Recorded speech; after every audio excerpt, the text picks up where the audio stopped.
E um dos assuntos que chama a atenção é em relação aos supersalários, aos benefícios que algumas categorias no nosso país recebem e que deixam a gente bem assustado, escandalizado e tudo mais. Duas decisões tomadas no fim do ano passado pelo Procurador-Geral da República, Augusto Aras, permitiram que procuradores recebessem um valor extra de quase R$ 500 mil em dezembro. O maior contra-cheque foi o do procurador regional, José Robalinho Cavalcante.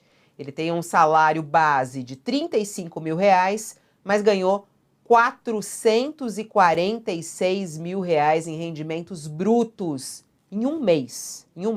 A partir de indenizações e outros penduricalhos que foram dados. Robalinho é ex-presidente da Associação Nacional dos Procuradores da República e foi um dos que, inclusive, se opuseram à indicação de Aras à Procuradoria-Geral da República. O Aras foi escolhido para o cargo pelo presidente Jair Bolsonaro, fora da lista tríplice, como a gente lembra bem. Essas benesses de Aras para agradar os seus colegas, só para a gente ter uma ideia, elas já custaram R$ 79 milhões aos cofres públicos do Ministério Público da União, segundo o portal da Transparência. E eu queria muito te ouvir a respeito disso, Josias. Como frear essas benesses, né? Como frear esse escândalo que acontece no nosso país? A única forma de frear esse tipo de assinte é aprovando uma boa e completa reforma administrativa. Mas não há no horizonte nenhuma perspectiva de aprovação de algo assim. Quando o Congresso Constituinte transformou o Ministério Público numa entidade independente, imaginou-se que o país tinha sido presenteado com uma instituição forte. Passados 34 anos, o brasileiro constata que foi condenado a conviver com mais uma corporação viciada em privilégios. Há no Ministério Público Federal 1.145 procuradores. Desse total, 720, 62,8%, receberam supersalários em dezembro. Foi uma farra. 491 procuradores ganharam mais de 100 mil, 158 receberam mais de 200 mil, 53 receberam mais de 300 mil, 18 felizardos foram agraciados com cifras superiores a 400 mil reais. Um único procurador, foi mencionado por você, Fabíola, recebeu 446 mil, mas não foi o maior, teve um contra-cheque que foi ainda maior do que esse, roçou mesmo a casa do R$ 500 mil, 471 mil reais.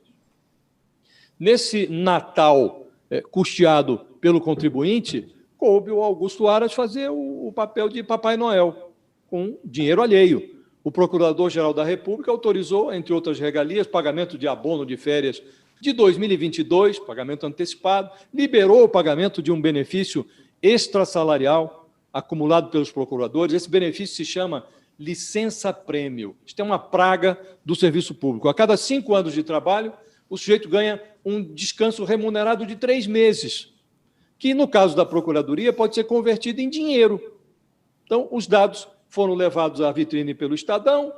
Em condições normais, isso seria apenas mais um escândalo, mas numa época de pandemia, esse escárnio ele é especialmente revoltante, porque o desemprego, a redução de jornada, o corte de salários, tudo isso se tornou trivial na iniciativa privada.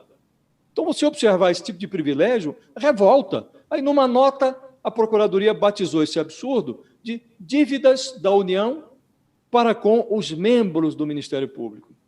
Coisa feita, segundo essa nota, é tudo dentro da lei.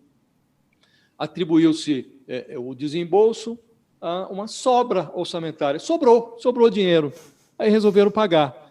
Quer dizer, é muito aconselhável que o Augusto Aras evite repetir esse tipo de argumento no balcão de uma lanchonete de rodoviária, porque nesse ambiente, nas rodoviárias, há trabalhadores que aguardam ali pelo transporte e que teriam muita dificuldade para compreender como o procurador recebe contra-cheque de mais de 400 mil num país em que metade da população rala para ganhar menos de 3 salários mínimos e convive aí com a sobra do mês no fim do salário. Não dá. É um tipo de coisa que é inadmissível. Mas não vai acontecer nada, Fabíola. daqui a pouco todo mundo esqueceu.